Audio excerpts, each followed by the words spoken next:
Good afternoon, Ciaran Gibbons. How's it going? How's things? Great. Thank you so much for talking to Bayloric TV. Yeah, no problem. No problem at all. Okay, for the boxing fans out there, they're probably going to know who Ciaran Gibbons is. A lot of people may have seen your work already, but for those who don't know who you are, tell us a little bit more about you.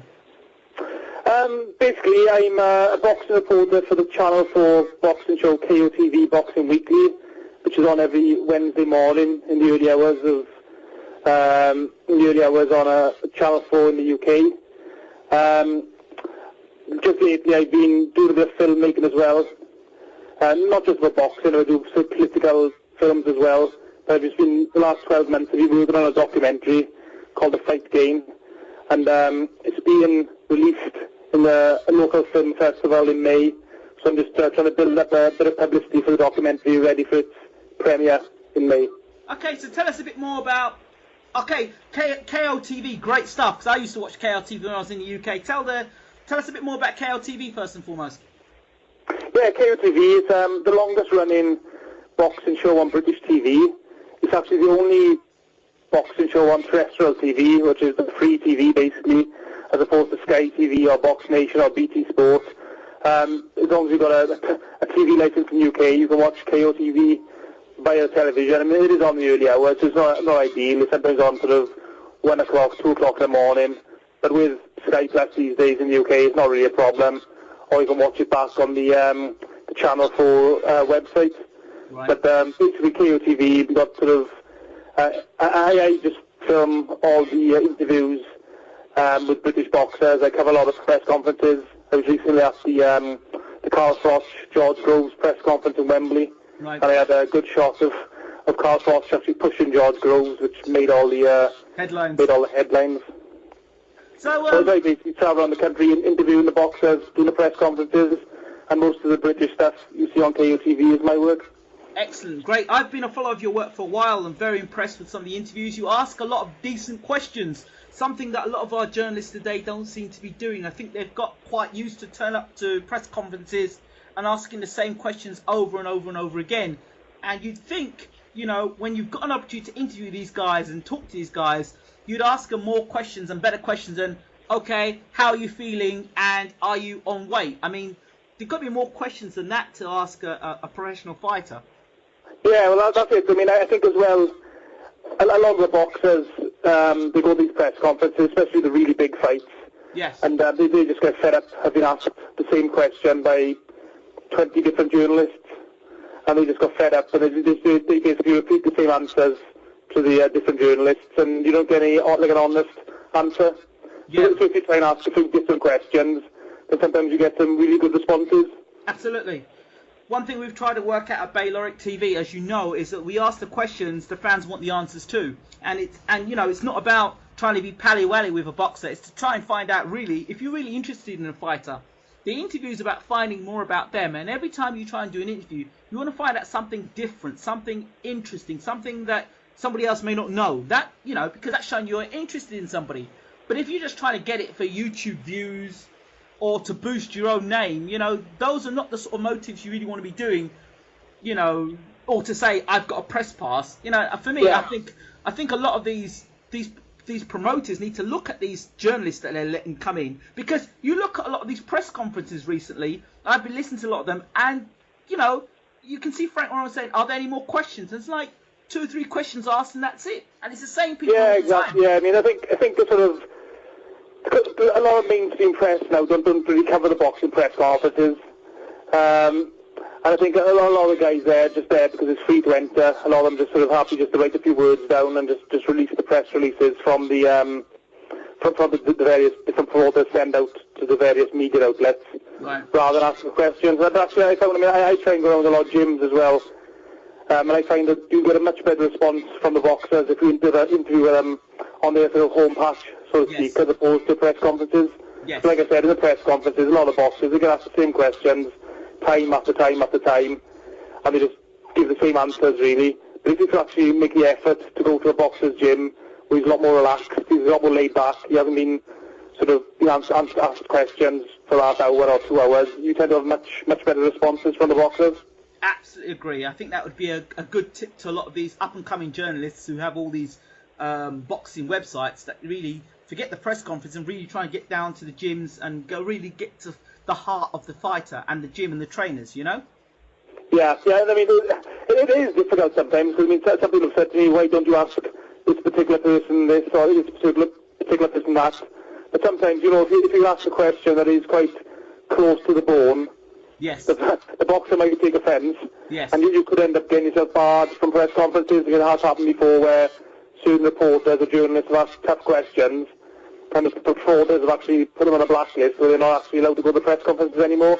So it is a bit of a balancing act sometimes.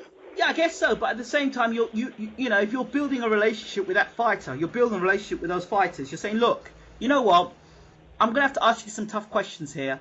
If you don't want me to ask the questions, I won't. If you do want me to ask the questions, I'm going to go ahead. And so, you know, you leave it down to the fighter at the end of the day. There's some fighters, you know, that no matter that all they want to do is hear breeze blowing up their arse all the time. And those fighters, I try not to get involved and interview them because you know what's going to happen with them. But by and large, I've been fortunate that hasn't happened. So let's talk more about the fight game. Let's talk about this documentary you've got. Yeah, well, like I said, I've been working on a freelance basis for KOTV for the last 3 years or so. I've loved every second of it, going to the gym, speaking to the fighters, but I've sort of reached a level there where I wasn't doing anything new. It wasn't really challenging anymore. So I thought I'm going to try and do a feature-length documentary on boxing. So I was just waiting for the right sort of story to come along, because every documentary, even though it is a factual-based film, yes, there is a story involved. So I was waiting for the right story to come along. And then when a young lad in my village in South Wales called Aled Cook, who I've known since he's been about 6 or 7 years old, he decided to turn professional. And that was the perfect opportunity for me then to make a documentary. So I filmed Aled when he was a young amateur, when he was about, I don't know, 10 years old when he first went to the gym. So I had film footage from Aled when he was a young kid, basically growing up right through to the pro ranks. And then when Aled, he actually turned professional with Nathan Cleverly as his manager, yes, who was world champion at the time, and Vince Cleverly as his trainer. And I had still have got a good relationship with Vince and Nathan. I've interviewed Nathan quite a few times for KOTV, and they're both very laid-back guys, easy to work with. So I spoke with Aled to ask was he interested in doing the documentary.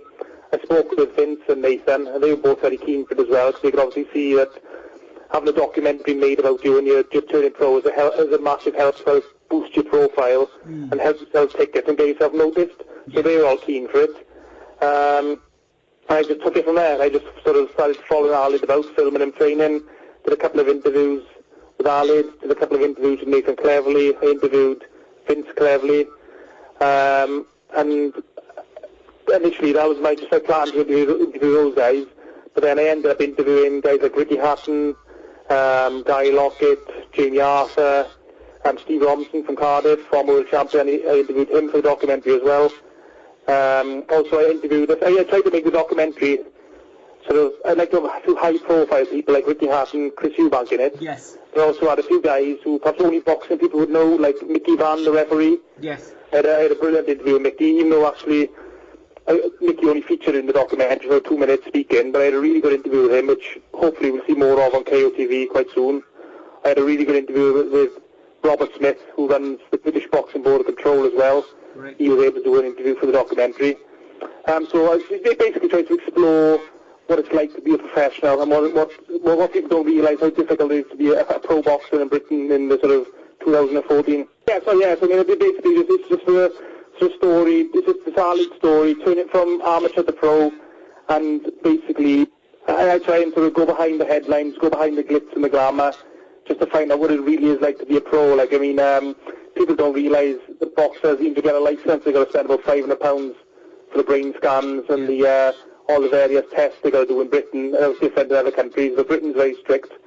A lot of boxers, especially if you're not a famous boxer, if you're not like an Olympic gold medalist turning pro, if you're only just a local lad from a small area, you've got to basically sell 100 tickets or you don't fight. And if you don't sell enough tickets, the promoter will pull you off the show 2 or 3 days before the event. And a lot of people don't realise that. They don't realise how tough it is for a fighter. And that's what I tried to bring across in the documentary.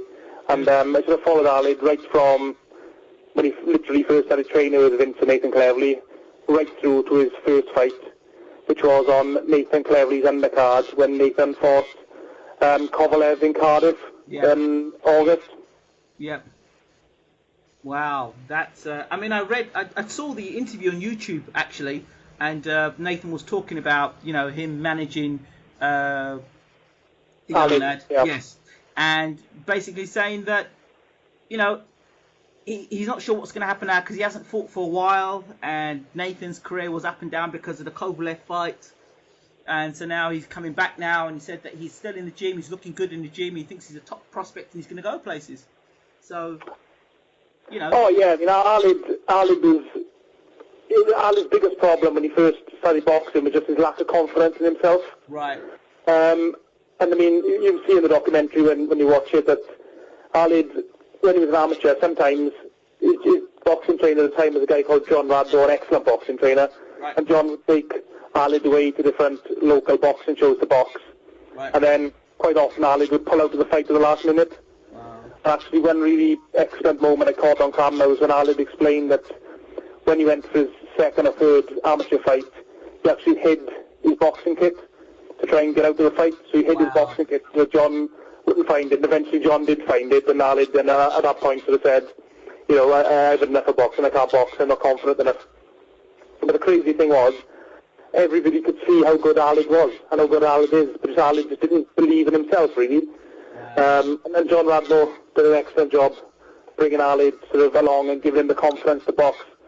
But Ali, as an amateur, Ali could have, he was part of the British, the GB squad, the boxing squad up in Sheffield. That's the level he was at.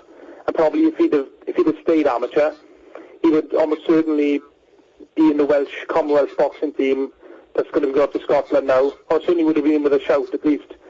And potentially he could have made the British Olympic team for Rio, potentially. He was up to the good, he was up to the level. Wow. But Ali, as it says in the documentary, Ali always wanted to be a professional boxer as opposed to an amateur boxer. And style-wise, because of the computer scoring they had in amateur boxing at the time, Ali's sort of style wasn't really suited to amateur boxing, it was more suited to the pro ranks. So that's probably the main reason why Ali turned pro. But he had lots of options. He could have easily stayed an amateur boxer and been a top-level Commonwealth Games, Olympic-level boxer if he wanted to. Wow. So now he's a professional, and I think this sounds like a great documentary. So how do we know more? How do we get to know more about the documentary? To give us some more details. Well, there's a Facebook page, the Fight Game, a much neglected Facebook page, you must say. There's not much on there, really.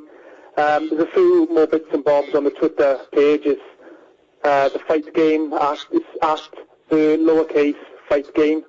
Okay. I try to keep that updated as much as I can whenever any new information comes out. As I said, I'm on a big PR push this month because, as I said, the documentary is going to be shown in the Carmarthen Bay Film Festival in early May. Okay. It's free to go and watch, but the seating is quite limited, so if people are planning to go, I'd advise them just to go on the Carmarthen Bay website just to get tickets. They said it's free, you're not going to pay to go. Just book your tickets. I think they send them out to you. And I'm also hoping that I'm in a few talks at the moment with a Cardiff boxing promoter. And I'm hoping to put the documentary on in Cardiff, possibly mid-May. So that's like a meeting about that later on this week. Is there any possibility of you bringing that to London, or are we taking it around the UK? Well, I'm hoping. I'm hoping if I get good reviews. I had an excellent review of Tom Gray, who's the UK's Ring magazine writer. He covers all the fights for the Ring magazine in Britain. He gave me an excellent review. He was really impressed by the documentary. I've given copies to various different people in the British boxing media, and I'm hoping to get some good feedback from them over the next couple of weeks. And I'm hoping to get a really good reception in the film festival, and hopefully from that point there, if it gets a good reception in the film festival, that will give it it'll make it easier for me to promote it. Ideally, I hope it goes on television. But that's my aim ultimately. So I'm going to wait till I've got to try and be patient, even though I am finding it difficult. I'm going to try and wait till after this film festival in May, and then hopefully I'll have lots of great feedback, but I can use it then to try and get it on television as my ultimate aim. Fantastic. It sounds great, great stuff. So if people want to contact you, Ciaran, what do they have to do? I'm on Facebook, I'm on Twitter. Twitter is at Ciaran Gibbons 1, I believe. I'm on Facebook, you just add me on Facebook. And then just, yeah, I think that's the best way. I mean, I give updates about the documentary as much as possible. At the moment, the main thing is it's on in the Carmarthen Bay Film Festival in early May. They haven't given me an exact date yet. It's going to be the first week in May, possibly the 6th or 7th of May, I think they told me. And I'm hoping it's going to be on in Cardiff in mid-May as well. So I'm still got a meeting this week to discuss. So hopefully I'll find out more about that later on in the week.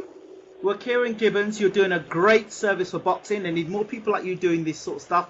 So, educate boxing fans, not boxing experts, more boxing fans who don't really understand the really nitty-gritty things about boxing. Because, it's great to see the top end with Mayweather and Pacquiao. That's great. But not everyone's Floyd Mayweather and Manny Pacquiao. And at the other end of the scale, there are a lot of fighters that are struggling. And this is a great opportunity for the boxing fan to really understand what's going on. So credit to you for doing what you're doing. Yep, brilliant. Cheers, mate. Thanks a lot. Thank you so much for being on Bayloric TV. No, it's been an honour and a privilege. Hope to speak to you sometime again in the future, hopefully. Absolutely, Ciaran. Take care. Brilliant.